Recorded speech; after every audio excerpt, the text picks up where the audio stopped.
Sejam bem-vindos ao podcast 2,5, onde a gente conversa um pouquinho sobre carreira, sobre negócio, sobre tecnologia, sobre ESG, como que essa jornada ESG, licenciamento ambiental, vem transformando o Brasil.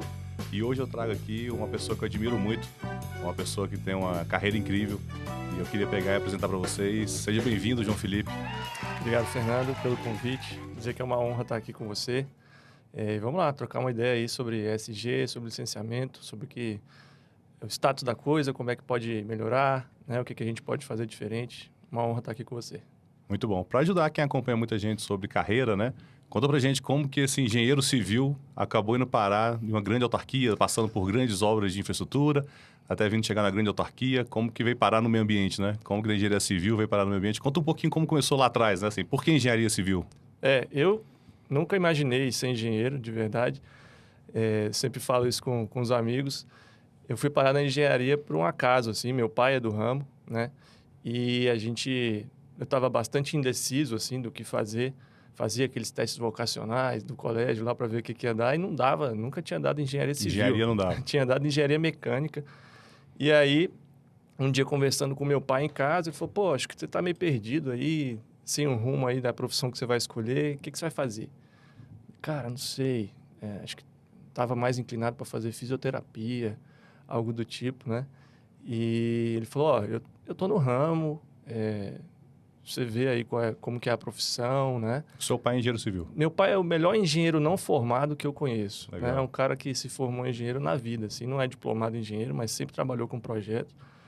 E é um super... Eu considero um engenheiro dos melhores que eu conheço, assim, da prática, né? Muito bom. E aí me fez essa proposta, falou, cara, pensa direitinho, não quero decidir por você, não quero te pressionar, mas eu tô aqui, né? Eu posso te ajudar, portas abertas aí no mercado. E eu, cara, estava realmente bastante sem rumo nessa decisão e resolvi acatar ali o conselho e o convite do meu pai. Aquela épocazinha de 16, 17 anos. 16, 17 anos. Eu entrei na faculdade no primeiro semestre de 2002, fiz a universidade lá na Bahia, a gente estava morando lá na época, na Universidade Federal da Bahia. E quando me matriculei no curso, foi engraçado, eu lembro dessa história sempre. Fui atrás de um professor de matemática meu, do seu Otamar, já era um senhorzinho, assim, dava aula de matemática por paixão mesmo, ele era engenheiro civil, e ele disse assim, olha, o mercado no momento está muito ruim, né, 2002, está muito desaquecido, mas quando vocês se formarem, o mercado vai estar bombando, ninguém que fizer engenharia agora vai ficar desempregado. E ele profetizou certeiramente, assim, porque quando a gente saiu não só eu, como os meus amigos também, todos nós saímos empregados, né, assim, da faculdade. Então, a minha escolha por engenharia foi assim, eu tive uma crise de identidade dentro do curso, assim, né, toda universidade eu acho que tem essa questão das matérias básicas, você fica ali preso em coisas que às vezes você não enxerga muito o sentido do pra quê daquilo, né. Aquela crise universitária, né? O senhor vai abandonar o curso agora, daqui a pouco, o próximo semestre? Por que tanta física, por que tanta matemática e tal? Mas aí passamos essa fase de básicas ali, a gente, né, entra nas específicas e aí o curso realmente se mostrou para mim, eu me encantei também e hoje, pô, não me vejo fazendo outra coisa, né? E depois que formou, foi trabalhar onde? Depois que eu formei, eu já tinha sido estagiário lá na obra do metrô de Salvador, que é um case bastante interessante também, assim, infelizmente, de insucesso para o mercado, né, pelas seguidas mudanças de projeto lá, mas, independente disso, foi uma grande escola, né, uma grande obra de infraestrutura. Lá era um consórcio de grandes empresas e eu fui contratado lá desde 2004, no meio da faculdade, como estagiário, né, e depois que me formei, fui atuar com engenharia lá dentro. E, pô, foi uma das melhores escolas, assim, né, que eu tive na vida e que me prepararam bastante também para o que viria depois, né? Poder olhar o mercado... Hoje eu estou na iniciativa no serviço público, né? Eu sou concursado do DENIT desde 2010, analista de infraestrutura de transportes, mas, assim, ter visto a coisa acontecendo fora dos limites do serviço público ajudaram demais a moldar, assim, as minhas ideias, a minha cabeça, porque eu enfrentaria, né, dentro dos desafios do serviço público. Mas em grande obra de infraestrutura, o desafio é basicamente a governança, que é um pouquinho diferente, né? Mas no final das contas, os desafios da obra em si, da engenharia, acabam sendo a mesma coisa, né? O Exato. escopo é o meu. O órgão que eu trabalho, né, o DENIT, ele é bastante grande, né? Tá nos 27 estados, assim. Só deixar claro que hoje eu estou aqui como pessoa física, né? A gente não veio aqui para falar do DENIT ou das obras do DENIT, dos empreendimentos, mas é isso. O desafio realmente de tamanho, né? É bastante parecido, né? As grandes obras de infraestrutura, você muda mais ou menos o endereço e as tipologias do que vai ser feito, mas os desafios em termos de licenciamento, em termos de governança, são bastante parecidos. Então, você falando, já dá para perceber que o seu olho brilha falando da grande obra de infraestrutura, né? Falando do metrô. Depois de lá, chegou a passar por outras grandes obras? Não, aí eu vim para Brasília em 2010, vim tocar, arranjei um emprego intermediário enquanto não era chamado no concurso, e fui tocar a sede do Confeia, ali na 508 Norte. Aí uma obra menor, né? Um pouco fora do que eu fazia, mas foi também um step ali intermediário até eu ser, de fato, nomeado, né? Mas aí caindo dentro do órgão lá, só obra grande, né? Só obras lineares, basicamente, né? Que passam por várias cidades, por vários lugares, então... Mas aí se apaixonou pela engenharia e foi parar no meio ambiente. Como que você cai no meio ambiente? Fernando, eu posso te dizer que eu sempre fui, desde moleque, assim, muito generalista, assim. Eu nunca... sempre fiz essa reflexão, pô, o que eu quero, de fato, fazer, né? Você vê, a minha decisão do vestibular lá, eu não tinha muito isso uma paixão do que fazer em si. Eu sempre tive muita paixão por fazer bem feito, por querer fazer o melhor, fazer o certo, né? Com responsabilidade, agregando as melhores coisas que eu pudesse entregar ali para aquele serviço. Então, dentro do DENIT, eu comecei no setor de meio ambiente. Eu fui analista de projetos lá no início e depois passei pelas áreas de planejamento, fui da área de análise de riscos da autarquia, área de custos, orçamento. Passei por vários setores, né? E em 2019 eu fui convidado, então, pelo meu atual chefe, para ser o coordenador lá geral de meio ambiente, né? Já tinha um pouco da experiência de 10 anos atrás, né? E quando entrei para analisar projeto, mas não tinha a visão do todo ainda, né? Eu não era um estudioso dessa área, né? Eu meio que caí de paraquedas, mas eu caí imbuído em fazer o melhor, entregar o melhor, em juntar aquilo que eu acho que eu tenho de melhor para poder fazer a chave virar em vários aspectos, né? Foi uma época em que a transformação digital estava muito em voga, continua, né? Assim, mas sobretudo na iniciativa no serviço público, e a gente começou a botar fichas em várias frentes diferentes para tentar fazer algo diferente, né? Para não sermos uma geração marcada pela mesma coisa de sempre, né? Sempre foi feito assim, vamos continuar fazendo assim. Então, muito legal. Você trazer esse ponto aqui, até trazendo um gancho. O nosso podcast ele chama 2,5, exatamente pegando esse conceito que 1 mais 1 a gente acredita que não pode ser 2, né? Assim, 1 mais 1 tem que dar pelo menos 2,5, né? Então a gente tem que usar nossos talentos para entregar um pouquinho a mais, né? Para fazer essa diferença na sociedade, né? Claro. Mas deixa eu voltar um pouquinho antes aqui, quando você comentou de carreira. Não sei se você sabe também, mas o meu grande sonho tinha sido ser engenheiro civil, né? Então eu queria ser engenheiro civil, tentei prestar vestibular no UNB, não passei no vestibular da UNB. E aí cheguei pro meu pai e falei, pai, eu quero fazer cursinho, né? Vou fazer cursinho para fazer civil, né? E aí nessa época eu só tinha civil na UNB aqui em Brasília. E aí ele falou, não, filho, prefiro pagar um cursinho de corte e costura para você do que um pré-vestibular, porque como você é virador, nessa época a gente já tinha 2 lojas, né? Que era a Loja Maravilhas de Minas. Ele falou, não, você se vira na vida aí, você não vai perder 6 meses da vida não, assim, faz qualquer outro curso aí e depois você se vira com a engenharia que você gosta mesmo, mas começa, né? E aí eu peguei, fui fazer Direito, formei em Direito. E 1 ano, né? Passei na OAB 1 ano antes de formar, porque eu achava direito muito fácil, porque eu sempre gostei de matemática, eu sempre gostei de coisa, e fazendo direito era ridículo, né? Não. E aí acabei formando 1 ano antes, passei na OAB 1 ano antes de formar, briguei com a universidade para ela pegar e liberar meu diploma, então eu consegui ter o diploma 1 ano antes, e aí fui dar aula, também não fui para engenharia. E aí virei professor. Só que aquilo me incomodava, eu falei, não, eu gosto de obra, eu gosto de ver a coisa acontecendo. E aí, e meus pais sempre foram do IBAMA, né? Tanto meu pai quanto minha mãe.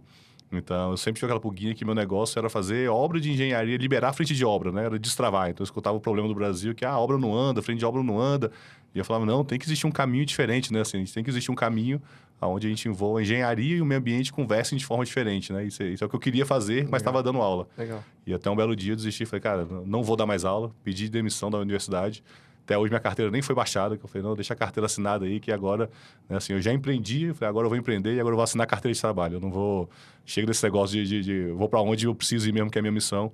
E aí comecei a montar um escritório, né? Convenci minha mãe a aposentar, então minha mãe aposentou porque eu não tinha dinheiro para contratar o primeiro engenheiro. Eu falei, mãe, você precisa aposentar, você precisa me ajudar, você precisa ser a primeira engenheira, né? E você precisa, né, trazer o primeiro know-how aí para que lado que vai, né? Assim, porque o primeiro cheiro vem de você, mas...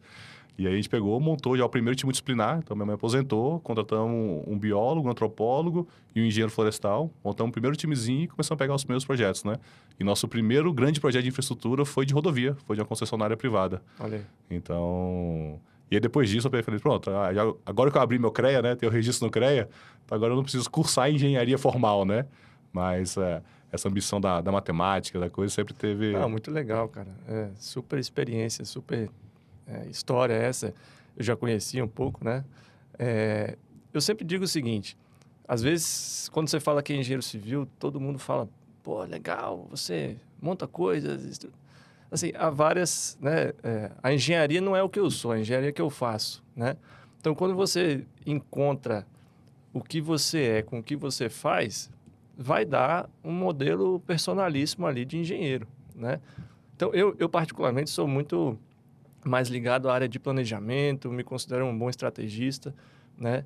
Mais do que o engenheiro prático que sabe, né, construir ou tem a versatilidade de fazer com as próprias mãos ali, né? Até porque não é o papel do engenheiro em si subir parede, fazer as fundações, né? Então, às vezes tem um pouco dessa confusão. Mas eu digo, cara, um pouco da engenhosidade, né? O engenho é uma das nossas faculdades mentais, né? Todos nós precisamos de um senso prático, de uma capacidade analítica, de matemática, né? De racionalizar um tanto as coisas, né? Apesar de que só isso não resolve toda a nossa vida. A gente vai lidar com pessoas, a gente vai gerir pessoas e você vai se defrontar com realidades totalmente distintas da sua.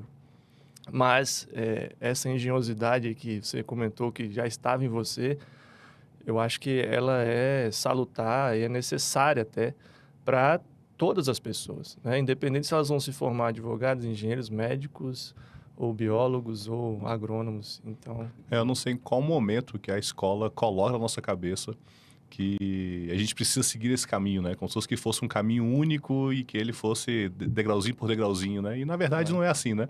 Eu gosto de falar que o desafio, no final das contas, trabalhar é lidar com pessoas e resolver problemas, né? Ponto, né? Exatamente. E, normalmente, aquele sonho que a gente tem lá atrás, quando você fala, vou fazer a universidade, provavelmente aquilo que você sonhou em fazer, você vai fazer 1% do seu dia, né? Porque o resto do dia são problemas correlatos com pessoas, né? Não? Exato. É claro que, assim, quando eu era estagiário, tinha muitos engenheiros sênior, assim, que brincavam, né? Pô, chega para os teus amigos administradores, economistas, e fala assim, tu pode ser engenheiro? Ah, mas eu posso ser economista, eu posso ser administrador, porque a engenharia também dá essa possibilidade. Né? A gente tem superior, grandes, né? a gente você tem um título extra. Grandes diretores de instituições financeiras que são engenheiros, né? Tem gente no mercado aí na economia que também é engenheiro. Mas, enfim, isso é só uma resenha. Pode puxar a sardinha para o seu lado, até problema. É só uma resenha, eu nunca fui favorável a isso, não. A gente sai da universidade conhecedor de engenharia. A engenharia, na prática, é outra coisa. Né? Outra coisa. Você sai, você está aprendendo mecânica da estrutura na faculdade, você sai e está vendo a estrutura sendo executada. Né? Claro que aquela teoria está ali dentro, mas na prática são outras questões que estão relacionadas. E entra o componente pessoas. Né? Na faculdade, você tem que lidar com o seu professor e com os seus amigos. Né? Lá fora, você tem que lidar com os seus subordinados, com o seu chefe. É outra relação completamente diferente, né? Então, hoje, me conta um pouquinho desse desafio de gestão de pessoas, né? Você que assume um cargo de liderança, né? Eu acabei depois, dentro do órgão, fazendo uma pós-graduação em gestão pública, né, com ênfase em projetos. Isso me ajudou bastante a abrir também os horizontes em relação à gestão de pessoas, né, à liderança. Apesar de que gerir pessoas e ser líder estão conectados, mas são frentes distintas, né, assim, em que a gente precisa se capacitar constantemente. Como eu disse, a gente encontra universos muito diferentes dos nossos, histórias de vida muito diferentes das nossas, né? Há uma facilidade, é óbvio, pensar que é uma facilidade quando você encontra alguém que pensa mais próximo de você, né?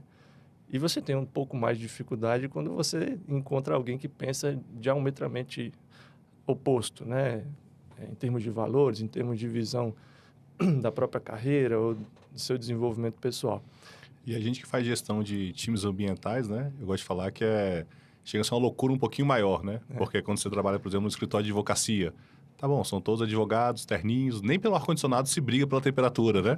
Quando você está dentro da engenharia pesada, você tem ali os engenheiros, você falou dos estagiários, mas também é um ambiente muito similar, né? Bastante. Mas quando a gente trabalha com os squads ambientais, né? Então aqui você tem arqueólogo, antropólogo, biólogo, engenheiro civil, florestal. Então você tem muita gente diferente, né? Eu gosto de falar que é a nossa farofa do dia a dia, né? Mas a gente vê, eu particularmente vejo uma riqueza muito grande nisso, né? Nós, quando assumimos lá a gestão do setor, eu levei, né, eu pude escolher 3 amigos, né, que já trabalhavam comigo e que foram fundamentais para nós assentarmos lá o que a gente queria fazer. Mas a gente se deparou com isso, nós 4 engenheiros civis e um time totalmente multidisciplinar, né? Uma parte pessoal de assessoramento técnico contratado, uma parte servidores da própria casa.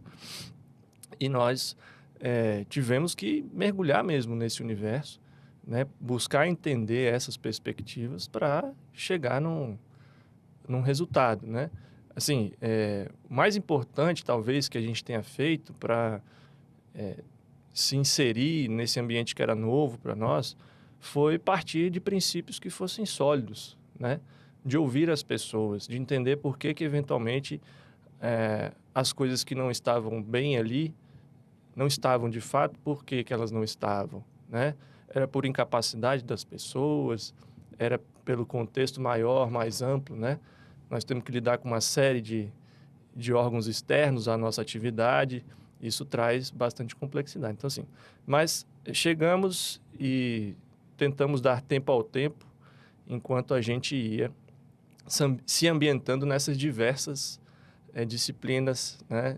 Nessa multidisciplinariedade da arqueologia, da antropologia, da biologia, da agronomia, muitas vezes, né? Então, mas hoje a gente vê a riqueza disso tudo, né? De como o licenciamento ambiental, o fazer o licenciamento ambiental acontecer, depende dessas frentes todas, né? Então, cada um na sua uma pecinha da engrenagem ali, tentando fazer virar, né? Muito bom. A gente fala de pessoas, né? Você comentou aqui do seu primeiro professor lá atrás, que falou que o mercado estava ruim, o mercado vai se abrir, né? Vocês vão ter emprego, coisa. A gente vive hoje uma realidade onde o Brasil precisa crescer em infraestrutura, né?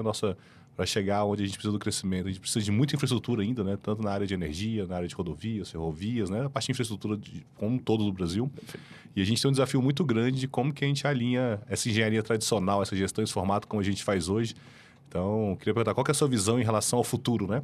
Como que a gente vai destravar isso? Além de ter pessoas fenomenais, além de ter um time cinético fenomenal, a gente pode entrar em o que existe de melhor de ferramentas também de gestão, né? Então, falar um pouquinho de BIM, de GIS, assim, o que é a sua visão de futuro, né? Só isso já destrava o futuro ou ainda precisa de mais? Eu não vou falar tudo para seu canal não cair aqui. Não, tô brincando. Eu acredito o seguinte,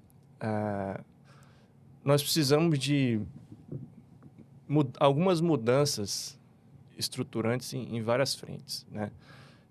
Você começou falando lá, quando você montou a sua empresa, que você queria ser um destravador de obras. E na hora que você falou, eu já pensei que, a realidade que o Fernando encontrou lá atrás não é muito diferente da realidade de hoje. Acho que é quase igual, né? Conseguimos evoluir muito pouco, né?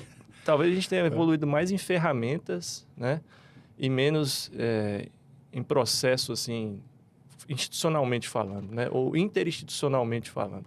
Hoje a gente consegue destravar muitas obras que a gente atua, mas se eu pegar um problema do Brasil é generalizado, né? A gente não consegue resolver um problema de Brasil, né? Eu acredito que o primeiro passo, assim, eu tenho muito forte em mim essa visão do planejamento, né? Por onde vamos? Qual é o melhor caminho que a gente tem a seguir? Então, acho que para pensar qualquer futuro, né? Para chegar onde a gente precisa, aqui no dia a dia, saber o que eu preciso fazer amanhã, depois, semana que vem, mês que vem, ano que vem, a gente precisa saber primeiro para onde a gente quer ir. Mas como que a gente faz esse planejamento com a cultura do brasileiro?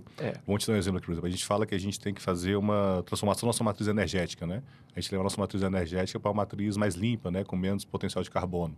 Só que, ao mesmo tempo, o potencial que está desenhado para o Brasil crescer, a gente tem que dobrar a nossa matriz energética. Exatamente. Então, dobrar significa, seja, que eu preciso chegar ao máximo das hidrelétricas, das eólicas, das offshores, eu preciso ter muita obra e eu preciso crescer, né? Todas as fontes energéticas têm que crescer. Todas vão ter que crescer. Todas. Então, você fala assim, mas a gente não tem um plano de como chegar lá, né? Exato. E a gente não tem um plano de país, né? Há planos de governo, óbvio que é. Mas a gente não tem planos de país mesmo, assim. Eu sempre digo que o melhor para a infraestrutura seria ter um projeto suprapartidário, além de todas as diferenças ideológicas que existem, para a gente ter continuidade. Porque o que é muito ruim para a infraestrutura, né, para todos os projetos, mas para grandes obras de infraestrutura ainda mais, é a descontinuidade, né? Eu acredito que o jogo político ele é necessário, né? E muitas vezes ele é benéfico, se feito de uma forma programática, com uma agenda positiva. Eu acho que todos podem sair ganhando. Então, eu acredito que se fosse possível pegar um plano, né, de infraestrutura e dizer, quais são as coisas mínimas que nós precisamos fazer para crescer X% ao ano, né? Chegaríamos a uma carteira de empreendimentos nos vários setores, no elétrico, transportes, né? Na indústria, mineral, enfim. E nós iríamos atrás de modelar como o melhor jeito de fazer isso, né? Essas descontinuidades que a gente tem entre uma visão mais liberal econômica e depois uma visão mais estatista, acabam trazendo descontinuidades, né? Cada um tem as suas dores e seus amores ali, mas essa descontinuidade é muito ruim, né? Porque você começa a colocar esforço num sentido e, de repente, isso muda para um outro sentido, para um outro lado. Você tem que refazer os projetos, você tem que... Mas hoje você já vê o Brasil caminhando no sentido desse? Você já vê pessoas falando, você que está na alta hierarquia da esplanada, né? Vamos dizer assim, já está lá mais de um governo, né? Já dá vários governos. Não, eu acho que assim, que a gente tem uma chance de continuidade, né? A gente começou projetos lá atrás que continuam sendo tocados, que são importantes, muito importantes. O que eu penso é que a gente precisa de uma mudança de visão, talvez, sair um pouco dessa lógica de 4 em 4 anos, né? Vamos ver o que a gente pode entregar em 4 anos para poder ter plataforma política, né, de propaganda, para uma visão de mais médio e longo prazo, né? Há muitos empreendimentos que a gente toca que estão sendo continuados, né? Que começaram em outros governos, passaram por todos os governos e continuam sendo feitos. Então, se a gente conseguisse aumentar a escala disso, né? E talvez blindar mais aquilo que é o necessário para o país dessas interferências de rumo, eu acho que a gente tem uma chance, né? Isso não está pronto. Veja, a despeito da gente ter os planos de logística, né, que são decenais ou até são para 20 anos, a gente vê pouco isso se conectar com o nosso operacional dia a dia, né? Falta ainda um encadeamento para que a coisa desça do nível estratégico para o tático operacional e a gente enxergue que no dia a dia a gente está fazendo aquilo que está apontado lá na estratégia. Falta bastante. No dia a dia já é difícil ter o plano, quem dirá é alinhar a operacional e a execução, aquela meta lá, né? Aquele plano maior lá em cima. Exato. Em relação à execução, né? Você comentou aí de tecnologias, boas práticas, você trouxe uma outra visão ali para dentro do meio ambiente, né? O que você acredita de futuro, né? Que a gente tenha que fazer diferente, né? chegando novas tecnologias, a gente ainda vive a implantação do que a gente tem hoje, né? Que é a automatização de processos, que é rotinas melhores, coleta de dados, processamento de forma mais rápida. Perfeito. Mas também a gente já está sentindo o cheiro, não, a gente já está imerso já em inteligência artificial, em outras tecnologias, né? Exato. E como que isso provavelmente irá destravar esse modelo que a gente tem hoje de gestão ambiental, licenciamento ambiental e... Tem coisas que são inexoráveis, né? Eu pude em 2018, pedaço 17, 18, ser um gestor de uma iniciativa de implementação do BIM, né? Building Information Modeling, na área de planejamento. E lá, a gente chegou a uma conclusão que é certa, assim, como eu disse, é inexorável. Quem não for, agora, você pode estar na ponta puxando isso, quem não for, uma hora vai ter que ir. É como a mudança da prancheta para o AutoCAD, né? Vai acontecer, né? O governo chegou até a colocar um prazo, né? Existia um prazo do governo federal para implementação de BIM. Ainda tem o decreto de compras, né, públicas. Eu acho que isso... Ele vem sendo adiado, né? A obrigatoriedade. Podia estar sendo melhor fomentado, né? Mas, assim, é certo que uma hora vai. Sobretudo porque se o governo não induzir, né? Não fizer essa indução, muitos mercados no Brasil... A iniciativa privada vai vir depois, né? Assim, ou quase todos, né, precisam de indução do investimento público. Mas se não for feito, o mercado vai entender que muitos já entenderam, né? Que é mais barato, que é mais racional.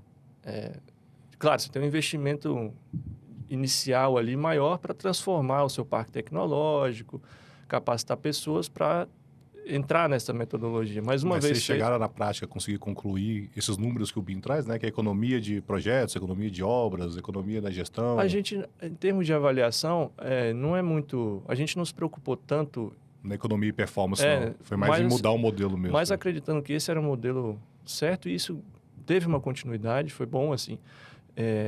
Apesar de mudança de governos, tem continuado lá dentro. E agora isso deve voltar à carga, né? Assim, a prática... O caminho sofreu algumas revisões, mas isso deve voltar. Então, assim, a tecnologia está aí. O setor público pode puxar, pode induzir ou não, né? Em vários países do mundo, a Inglaterra é referência, eles fazem essa indução, né? Do governo induzir esses mercados. Mas, se não for feito, como eu disse, o mercado vai fazer e o setor público vai ter que se adaptar né, para poder receber esses produtos no outro formato, noutra tecnologia. Como você falou que tem um amplo conhecimento de BIM, né? Já teve a oportunidade de tocar um projeto grande de BIM. Aprofundando um pouquinho, né? Assim, dentro do BIM, do protocolo internacional mesmo, a gente tem uma camada ali, uma dimensão, que é a dimensão socioambiental, né? Só que ela ainda não entra nas profundidades do Brasil, né? Ela tem uma camada ali que você vai falar de boas práticas de carbono, de veículo, de sol, alguma coisa assim, né? De temperatura. Mas a nossa dimensão socioambiental no Brasil, se a gente for falar de índio, quilombola, arqueologia, né? Assim, nossa dimensão socioambiental ela é muito mais profunda, né? Você já tem visto boas práticas de fazendo essa integração com o BIM, né? Eu tenho visto, inclusive lá no órgão, há boa prática a respeito disso, mas na fase de planejamento, né? A gente tem várias dimensões do BIM, né? Que vão desde o planejamento inicial até o as-built, né? O como construído, a operação, modelos que vão gerir a própria operação dos elementos, dos equipamentos que foram construídos, projetados. Em termos de estudo de viabilidade, de caminhamento, de traçado, eu vejo uma quantidade maior de boas práticas, olhando para o meu setor, né? O BIM, o meio ambiente já está sendo melhor inserido, pelo menos na realidade que eu vejo, né? Nesses estudos iniciais, né? Trazendo essa dimensão da presença do patrimônio espeleológico, né? Cavernas indígenas, comunidades quilombolas, as próprias cidades atravessadas, né? Os cursos d'água interceptados. Então, eu tenho visto sim uma melhoria desse cenário, mas ainda mais ligado à fase de planejamento dos empreendimentos, né? É que uma coisa que dá uma angústia, que a gente fica louco para ver acontecer, vai ser publicado na revista do CREA agora, no finalzinho do ano passado. A gente ganhou um prêmio de metodologia de arqueologia vinculada à obra de infraestrutura no CREA. E é exatamente aquele nosso modelo preditivo arqueológico, né? que é como que a gente consegue, só com dados secundários e também com dados primários, processando várias camadas, como a gente consegue identificar potencial arqueológico em uma certa região, né? E com isso a gente conseguiu executar alguns cases práticos de obra de infraestrutura linear. E apresentando para o CREA, ganhamos lá o concurso do primeiro lugar lá no CREA como metodologia inovadora. Mas nosso sonho é como que não levar isso para academia, né? Nosso sonho é isso ter que ir para a prática, né? Assim, como que a gente consegue pegar modelos matemáticos desses que tinham que estar exatamente lá na fase de pré-planejamento de projetos, né? Exato. Para exatamente o projeto já nascer sabendo um caminho mais fácil, né? Assim, um caminho mais... Os nossos estudos de viabilidade hoje têm sido feitos também em BIM, né?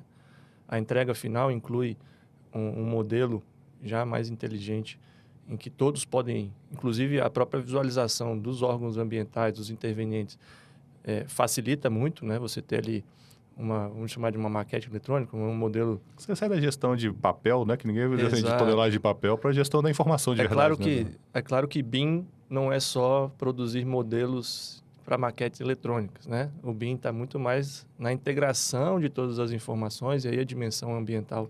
Tem o dado real disponível, né? Exato, né? Então, assim, por exemplo, o nosso estudo de viabilidade tem considerado, agora obrigatoriamente, a inserção de uma proposição de passagens de fauna, né? Quais são os locais...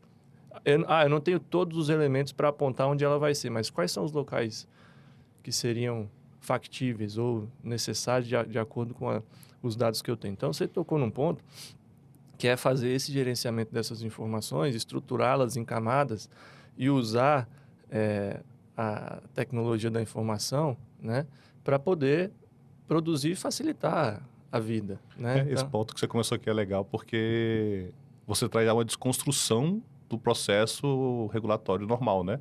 Porque o nosso processo de licenciamento ambiental ele é bem dividido em etapas, né? Exato. E o que você está fazendo é puxando grande parte de uma etapa que só acontece lá na frente, você está puxando aqui para trás agora, né? Exato. A previsibilidade é fundamental. Se você tem todas as bases de dados disponíveis, né? Em tese, você tem as informações, talvez não processadas e organizadas de forma que elas possam ser lidas, reaproveitadas e, né, trabalhadas ali para te dar um resultado. Mas nós temos aí vários exemplos no Brasil de órgãos ambientais que já têm seus próprios sistemas, né? E conseguem te dar uma resposta mais rápida em cima da base de dados que já está ali. O do IFAM, por exemplo, tem, né? O SAIP, se eu não me engano, que você entra, preenche uma quantidade de informações e ele te dá um enquadramento do nível em que seu empreendimento está enquadrado ali para arqueologia. Isso é muito legal, né? O sonho seria ter todas as bases disponíveis, integradas, capazes de diminuir pelo menos o tempo de tomada de decisão, de dar a melhor condição para isso, né? Porque hoje os tempos de análise, é claro que eu não estou defendendo que a gente faça uma fábrica de tomada de decisão só com os robôs, ou só... Claro que, às vezes, para uma situação ou outra, o analista vai ter que chegar e se deparar com aquilo. Mas se ele pega isso a partir de um extrato, um relatório já gerado, que dá todo o universo de informações para ele atuar em cima, isso, poxa, melhora muito a tomada. A gente tem que ser... Precisa reconhecer que no Brasil a gente joga a culpa muito para a legislação, né? Para os órgãos, né, intervenientes, para os órgãos que analisam os processos.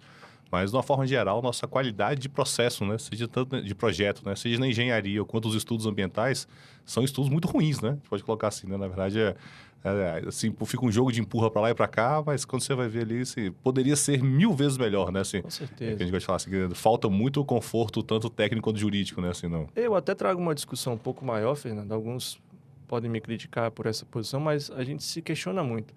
Qual a necessidade de nós fazermos novos estudos do zero, né, da mesma área, para tudo, sim, né?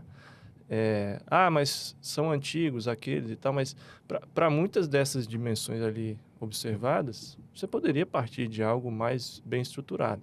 Agora, é difícil você ter este ponto de partida se você não guarda bem, se você não estrutura bem e não dá uma forma acessível das pessoas poderem acessar aquilo. Se toda vez que eu quiser fazer um estudo, eu tiver que abrir caixas e caixas de relatórios antigos, folhear os relatórios para achar as informações, tabular tudo isso.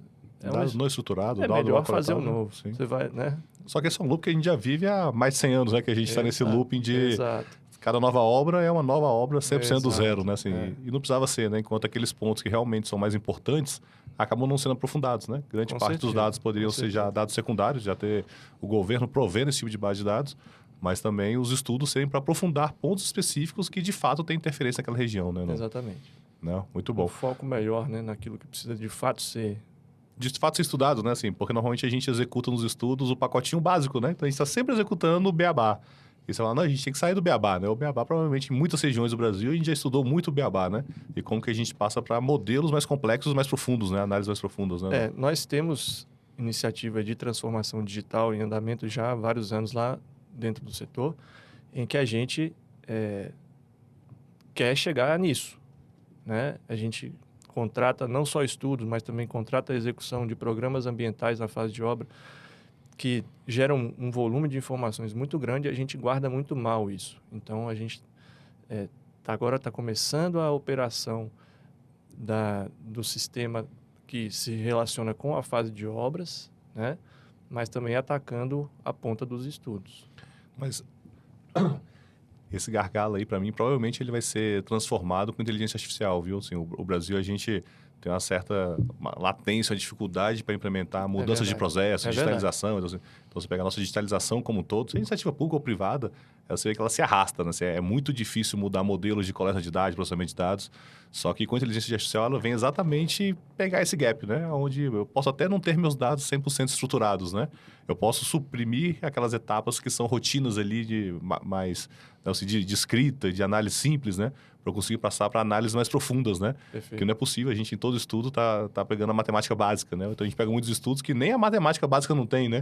Então você fala, não, a matemática básica é fácil de ser vencida, né? A parte própria textual mesmo ali. Um bom estudo não é aquele que tem 600 páginas, né? Exato. Cansei de pegar estudos, né? Um EIA-RIMA aí gigantesco, tem lá quase 1000 páginas, impresso em várias cópias, e quando você vai ver, tem muito pouco conteúdo ali, né? Tem muito blá blá blá ali dentro, enquanto na verdade você precisava ter só um resultado matemático, um modelo mais complexo e pronto, né? Assim, fazer uma gestão 100% orientada a dados mesmo, né? Isso passa um pouco também, a meu ver, por esses diálogos interinstitucionais, né? Porque você tem um ambiente regulatório, legal, que é bastante complexo, né? No licenciamento ambiental, você sabe disso, a gente tem essa complexidade. Boas iniciativas, eu acredito que, para aquilo que facilite, serão sempre bem-vindas.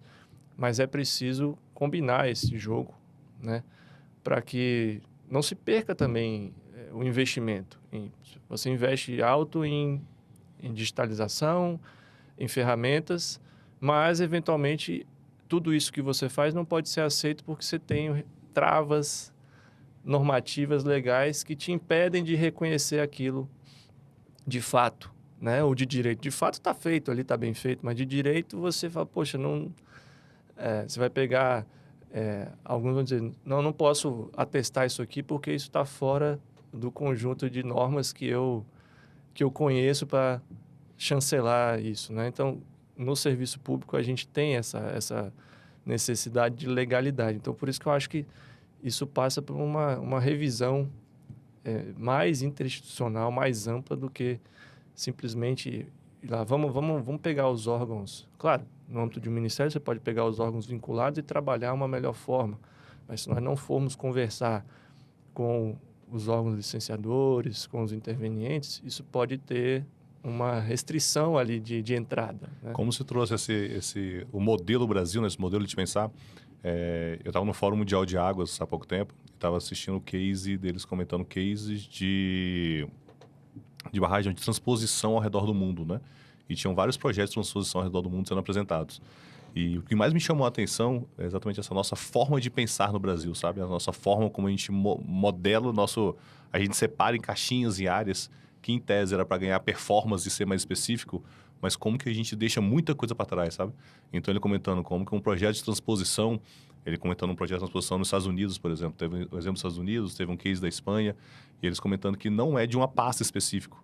Então, que durante o projeto de transposição, estão comparando com o projeto de transposição brasileiro, por exemplo, o projeto de transposição brasileiro ele tinha um projeto bem objetivo, era levar a água do ponto A para o ponto B, ponto, né?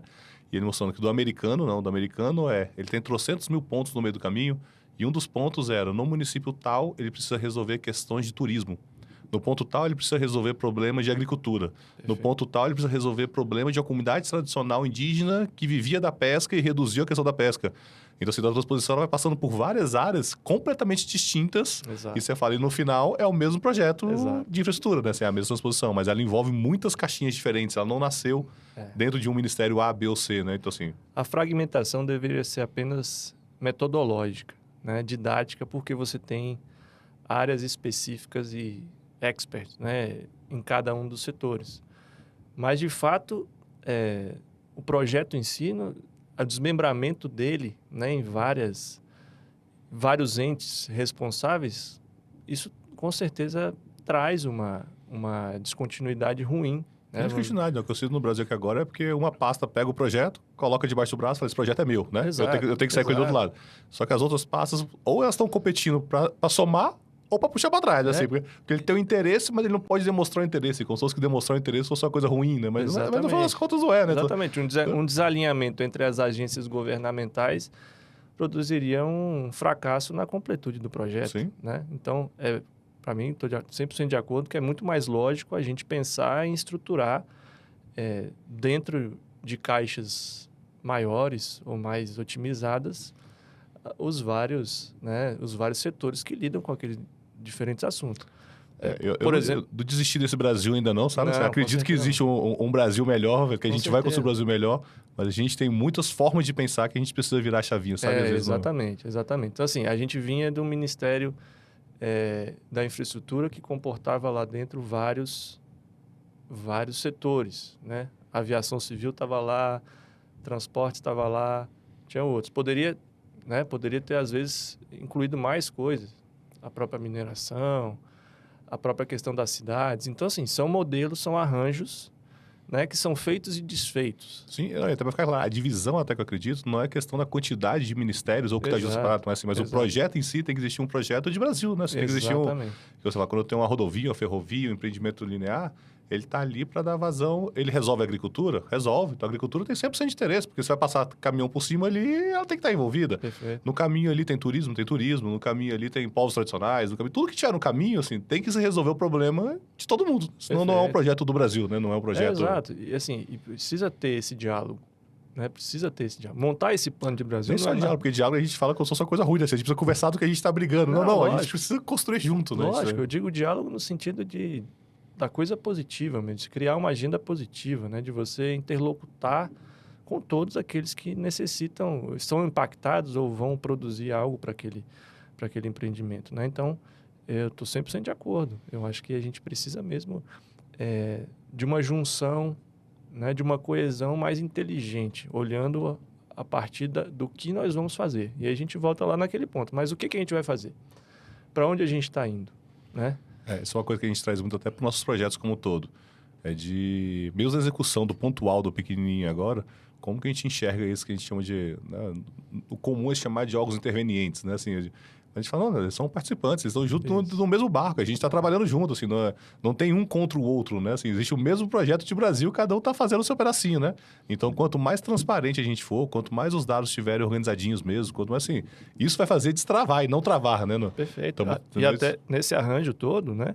A gente pode se perguntar, faz sentido todas as agências governamentais, cada uma ter, às vezes no mesmo setor, né? No setor de transportes, você tem diferentes agências governamentais com diferentes setores de meio ambiente, que estão ali para tocar o dia a dia dos seus empreendimentos.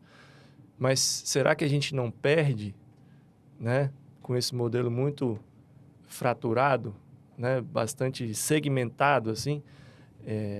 Se juntássemos, teríamos mais pessoas reunidas em prol de vários empreendimentos distintos, talvez com ociosidade menor. Né? Então, acho que precisa passar por essa discussão, não tem como. E uma coisa que a gente gosta, uma visão que eu gosto de trazer é que como que a gente sai dessa visão de que o licenciamento ambiental ou o próprio ESG é simplesmente um cumprimento de condicionantes, né? Um cumprimento de obrigações, é um peso, um custo, né? Na verdade, esses riscos todos, né? A gente gosta de trazer ele que ESG é o risco do negócio em si.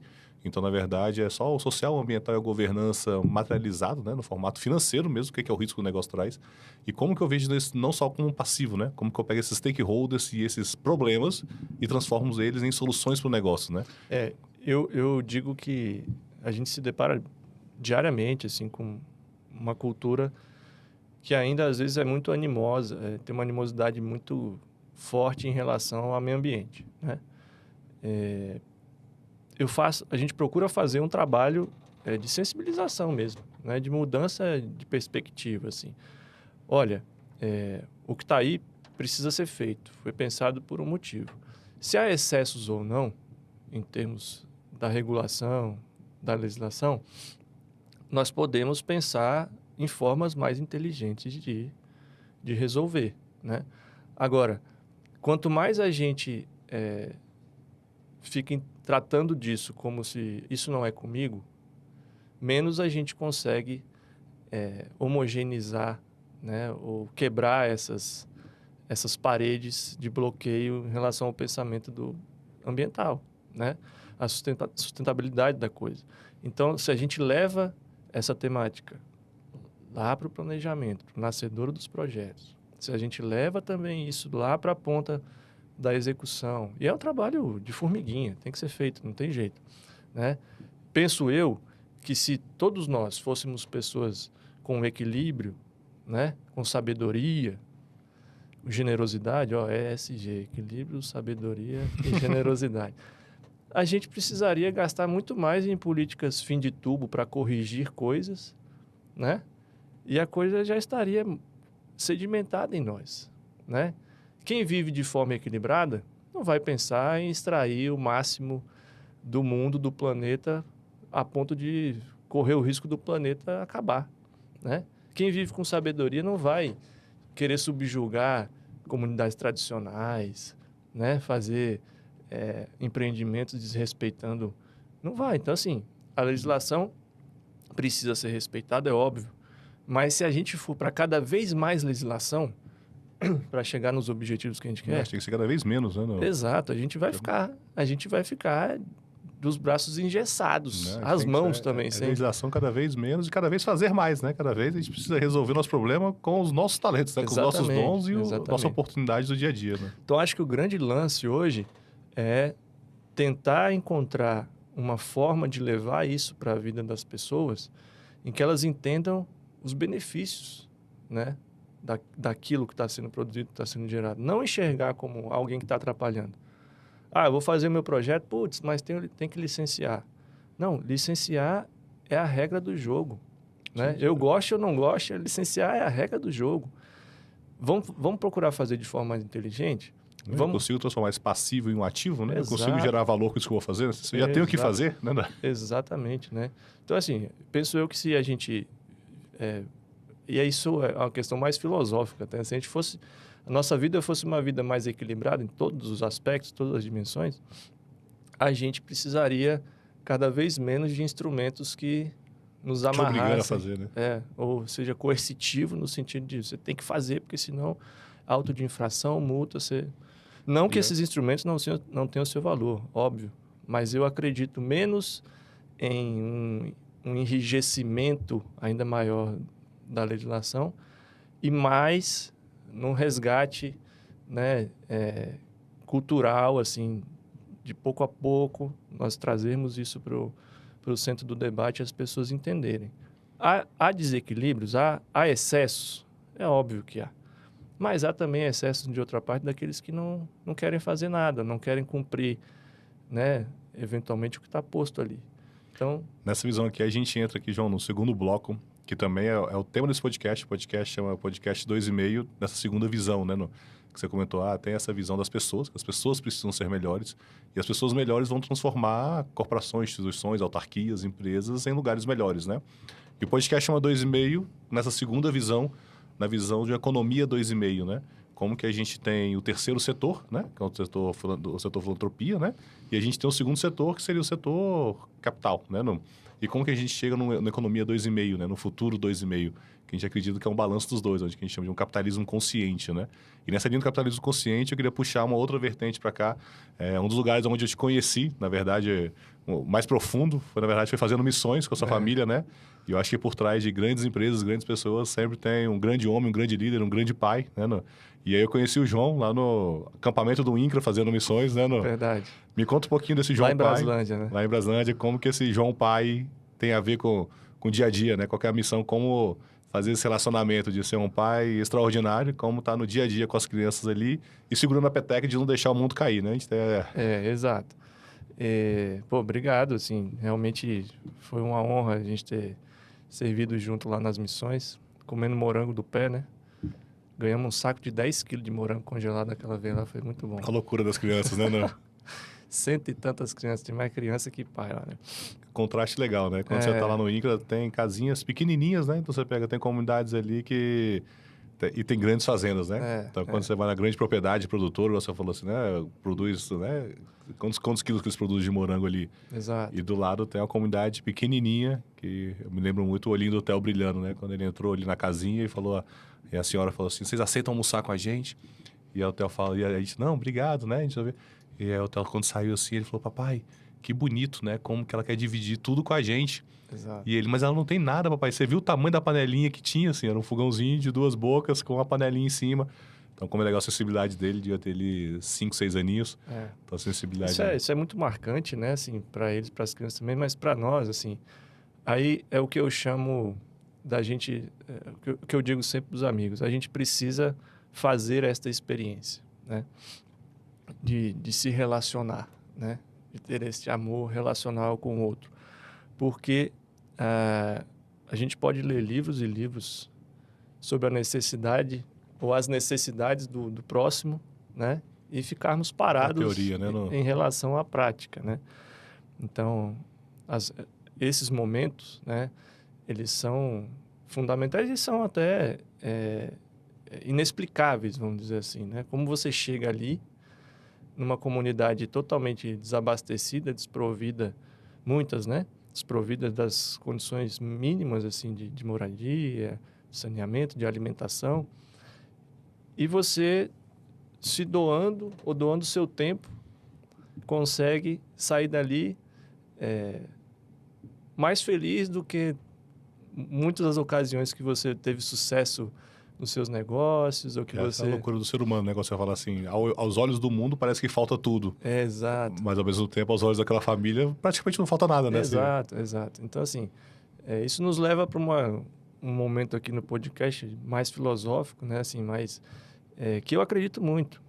Eu não acredito em outra forma de nós provermos as mudanças que o mundo precisa, se nós não provermos as mudanças que nós precisamos, que a nossa família precisa. Como que o Brasil vai mudar? Como o mundo vai mudar? Se nem eu mudei ainda, né? Exato. Eu tô financiando... eu posso estar financiando um projeto contra a fome na África, mas tem alguém dentro da minha casa que está passando por uma necessidade emocional, né? O meu filho precisa mais do meu tempo, né? A minha filha precisa mais do meu carinho. De um sorriso, né? Exato. Então, assim... o mundo na loucura, na correria que está atualmente, tem essas coisas, né? Tudo está muito interligado. Não estou dizendo que não é bom ajudar os nossos irmãos na África que estão passando por necessidades, mas talvez se a gente olhar a nossa primeira comunidade aqui, né? Que está dentro da nossa casa e passar a doar tempo, né? O que a gente tem nessa vida é tempo. Né? Precioso, né? O presente. É a única mais joga fora, né? A única coisa que a gente dispõe é do nosso tempo. Então, se a gente diz que quer amar ou vai amar alguém, né? Se doar, se entregar, fazer o bem, mas sem doar o tempo, acaba sendo uma falácia, vamos dizer assim, né? Acaba sendo não verdadeiro, porque é só o que a gente tem. Uma vida sendo doada em prol de outra vida, né? E eu procuro levar essa questão do equilíbrio para a educação dos meninos também, né? Conta um pouquinho mais a prática aí, como que o João tem conciliado essa vida a vida intensa profissional e a vida com as crianças, né? Até se apresenta um pouquinho, né? A esposa, 3 filhos. Eu tenho a Poliana, minha esposa, já somos casados agora, dia 19 de abril a gente faz 16 anos de casado. Muito bom, parabéns. 3 filhos, Luísa de 9, o Pedro de 6, a Isabela de 2,5 e abertos ainda ao que vier aí. Tem que dobrar minha meta, pô. Não, você, tá. Você é o ídolo, você é a referência. Tô chegando no sexto agora, eu quero mais gente dobrando a meta. Não. É isso aí, sua família é linda, parabéns. Então, assim, é difícil a gente combater uma ideia de mundo que está aí e que em muito é bem abastecida, né? Tem um capital muito forte, mas que muito faltam valores, assim, né? Eu vejo uma tendência em vários aspectos. Eu sou um otimista nato, tá? Mas eu vejo, por meu temperamento, assim, às vezes eu fico vendo uma visão... O primeiro que eu tenho é a visão do que pode dar errado, né? E eu vejo que pode dar errado com a humanidade nesse momento é que, em vários aspectos, os comportamentos, os pensamentos ou as ideias são um tanto autodestrutivas, assim, né? Não precisamos entrar tanto em detalhes, mas, em linhas gerais, eu penso que há essas ideias autodestrutivas. A gente está usando os recursos do planeta de uma forma desequilibrada, né? Mas se a gente só pensar em salvar o planeta, ou a parte física do planeta, isso pode não produzir em nós, pessoas, aquilo que a gente precisa, né? Eu lembro que eu vi num livro na escola da minha filha uma vez, umas páginas lá, no livro de religião, inclusive, que colocavam muito forte a necessidade do planeta ser salvo e tudo. Eu falei, filha, aqui não há nada de errado, né? Só existe uma segunda parte da história. A parte física do planeta precisa ser melhorada. Nós precisamos usar de forma mais inteligente. Mas, se você focar em pessoas, né, mais equilibradas, em pessoas mais de valores morais sólidos, você automaticamente vai estar ajudando a... Porque quem procura salvar a sua alma, né, vamos dizer assim, quem procura salvar a sua alma não vai matar o próximo, não vai destruir árvore, não vai fazer errado, não vai querer cometer um crime, né? Então, automaticamente, ao salvar-se, ao buscar fazer o bem e amar, a gente vai estar providenciando aquilo que o mundo precisa, que as pessoas precisam, né? E essa essência, assim, apesar da gente falar que é um futuro, né? Isso, na verdade, é a base que está lá em São Tomás de Aquino, sabe? Então, quando você comentou um pouquinho de menos lei, menos direito, menos isso, essa é a base do nosso direito natural, da nossa filosofia clássica, sabe? Então, na verdade, até vou te convidar depois para o nosso curso lá de filosofia e teologia. Pode ser, como você falou que filosofou várias vezes aqui, eu falei, não quis aprofundar, que se eu entrar em filosofia é um campo que eu entro e não saio mais. 4 horas de podcast, né? Muito bom. Mas é isso, assim, eu lembro também de Aristóteles, né, falando só mais um pouquinho de filosofia, ele disse, a justiça precisa existir porque os homens não... É impossível que os homens sejam todos amigos, né? Porque se fosse todo mundo amigo, não ia ter necessidade de você ter essa força estatal, né, necessária para arbitrar todas as coisas. Então, assim, isso é, de certa forma, utópico, vamos dizer assim, longe da nossa realidade, mas se a gente leva isso para o nosso dia a dia, né, se você se relaciona melhor com as pessoas, com a primeira comunidade dentro da sua casa, no seu trabalho, o seu microcosmo ali, as coisas começam a se ordenar melhor. E isso tem consequência em vários aspectos, na saúde, no meio ambiente, né? na caridade, na sua postura como cidadão, né? No meio social. Então, assim, é um trabalho que eu vejo que é lento, é de formiguinha, mas para mim é o único, assim, mais importante, fundamental. Mas quando a gente falou de profissão, até te dar um testemunho aqui, quando eu formei em Direito, né? Graduei em Direito. E uma das coisas, eu odiava o curso de Direito e não entendia por que eu não gostava do Direito. E uma das coisas que eu fui descobrir depois agora, há pouco tempo, é exatamente porque o curso de Direito, a base dele hoje é todo um direito positivista, né? Então esse direito de mais norma, mais controle, de cada vez mais o detalhezinho ali, sabe? E o que eu tive muito fraco, ou quase nada no meu curso de Direito, foi a origem do direito. Tem vários níveis até chegar nesse direito positivista, né? Mas começa lá com o direito natural, até antes mesmo a filosofia. E a filosofia que é ensinada hoje nos cursos de direito e o direito natural é praticamente inexistente, sabe? Ou muito distorcido, sabe? Mas ao mesmo tempo também hoje o conceito que a gente tem é que provavelmente o direito natural não resolva mais os problemas que a gente criou hoje com esse aprofundamento do direito positivo, né? Então, quando você vai pegar ali o estresse na ponta ali, essas decisões do Supremo, de se é democracia, se não é, né? Tudo isso aqui a gente passa por essa didática voltando lá na filosofia, direito natural, até chegar nesse positivismo extremo que a gente tem hoje, que a gente já superou. Perfeito. Mas você falar qual que é o próximo caminho, hoje ninguém sabe, sabe? Sei lá, né? A melhor doutrina não consegue definir, só se sabe que o cheiro do direito natural era melhor. o direito positivo, esse caminho que ele está indo, provavelmente ele não resolve nossos problemas, ele afunde em mais problemas. Exato. Só que o que vai ser no futuro, provavelmente, é mudando as pessoas, essa mudança do ser humano mesmo, sabe? Exato. Passa por a gente ter Exato. pessoas melhores, sabe? Pessoas que têm uma visão de mundo melhor, que compreendam o mundo de forma diferente, né? Eu só acredito nisso. A gente pode discutir centenas de assuntos aqui. Eu acho que em todos a gente vai voltar para pessoas voltar melhores. para esse ponto de partida, esse princípio. Então, é nisso que eu acredito, assim. Poder levar, né? Nós como líderes também, podemos levar as pessoas ao menos a refletir, né? A sair um pouco dessa correria, dessa loucura mental que o mundo se encontra e se olhar um pouco em perspectiva as coisas acontecendo, né? Para onde que está caminhando? Eu acho que isso é fundamental. Uma vida irrefletida não vale a pena, né? Você está ligado no automático, é The Walking Dead ali, vai, segue o fluxo e você vai para o abismo com todo mundo, que você não está enxergando. Então, eu penso que esse é o ponto de partida. Né? E o futuro? O futuro do João vai para onde? Para a gente entrando aqui na nossa parte final, para como o João se vê daqui a muitos anos. Além de ganhar o céu, que é o objetivo que ele tem que ir para lá, mas como o João se vê no futuro? Esse é o principal, né? Fernando, eu posso dizer que hoje eu estou num momento assim, deixando as coisas acontecerem mais, sem fazer tantos planos, né? Um lado que você não contou aqui agora, mas ouvindo o microfone da sua frente aí, eu lembrei, fiquei sabendo que você está começando a tocar agora, aí que você tem um lado artístico aí despontando também. Tem. Já tocava muito na casa dos amigos, né? Já tive a oportunidade de fazer festa lá com você. E tô nesse mercado aí, tentando entrar um pouco nesse mercado da música, devagarzinho, né? Tenho feito alguns eventos também interessantes. Mas o cara que veio na Bahia e tocava na Bahia não pode ser devagarinho, não, pô. Tem que ser em cima do trio elétrico, tem que ser... Devagarzinho só na incursão, porque a família e o trabalho, né, lá, 8 horas por dia do dia a dia consomem bastante. Então, mas final de semana sempre surge alguns convites para fazer aniversários, uns jantares, e eu vou indo.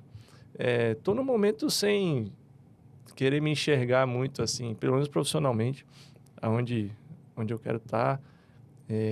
Acredito muito nisso de viver.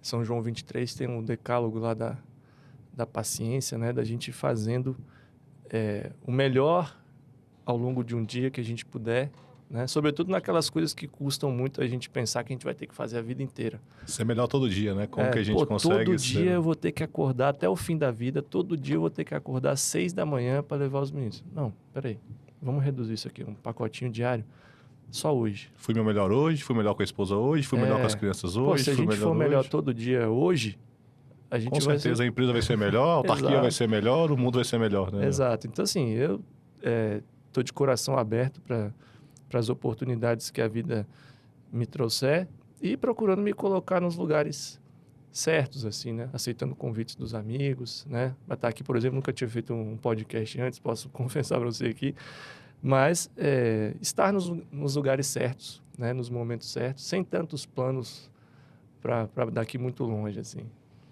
Muito bom, muito bom. Esse é um dos principais objetivos do podcast, é trazer amigos, pessoas que venceram na vida, né? Que vencer na vida é o cara que tem uma esposa, um casamento saudável, tem 3 filhos, tem um emprego, teve mudança de carreira, né? Assim, né? Se você fosse desenhar o João há 20 anos atrás, você fala, não seria esse caminhozinho assim. Mas aquele cara que com dia a dia, com alegria, a gente vai vencendo na vida todos os dias e vai construindo o que é o nosso futuro mesmo, né? É isso. Que é criar os frutos do casamento, né? Retificar ele com o trabalho e bora pra cima. Né? É isso, assim, só para complementar, se você acabou de falar, se eu olhar para trás hoje e ver quais eram os meus planos de 20 anos atrás... O que você falaria pro João, aquele João lá que não sabia nem que universidade que ia entrar, o que ele faria? O da universidade eu não sei, mas o ali já formado, né? Eu casei bem cedo, né? Eu casei com 23 anos. Casei em 2008. E em 2008 eu estava, assim, bem na minha posicionada. Estava 1 ano de formado, eu já tinha um salário bem melhor do que a média do mercado lá em Salvador. E eu estava pensando em correr o trecho, ir para as grandes obras, ir para a infraestrutura, né? E a família me trouxe uma outra perspectiva, né? Então, assim, a coisa que eu olho para trás e falo assim, cara, que bom que eu decidi formar uma família e que ela me trouxe para um lugar totalmente inesperado, assim, né? Um caminho muito mais sólido, né? Um caminho muito mais sólido, muito mais consistente. E talvez seja por isso que eu não me preocupo tanto em fazer longos planos e tentar mais, não só reagir à vida, mas tentar esmerar dia a dia para a coisa ir andando melhor. Muito bom, João. Se deixar, a gente passa aqui a manhã toda, mas foi um prazer te receber aqui. Obrigado pelo convite. Fernando. Continue se dedicando à família, dedicando ao trabalho, que vocês continuem transformando isso que já vem fazendo de forma brilhante lá. Pô, eu que agradeço, desejo o máximo sucesso aí nessa nova empreitada e conte comigo, com a gente sempre.